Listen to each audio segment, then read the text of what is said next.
казала, че племенника ми е от мен.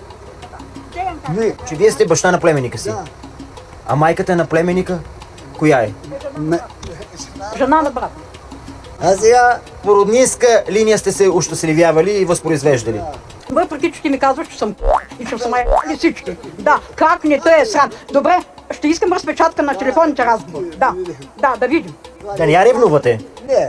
Стар чукорлийски пръч граби всичко с голям наръч. Той е здрав и работлив, като маймуна е красив, бил е и лив. Той е сторил 3 деца, на нея не успя. Цяла ода имаше. Кой е автора на тази ода? Вие? Кого възхвалявате? Ами, Него.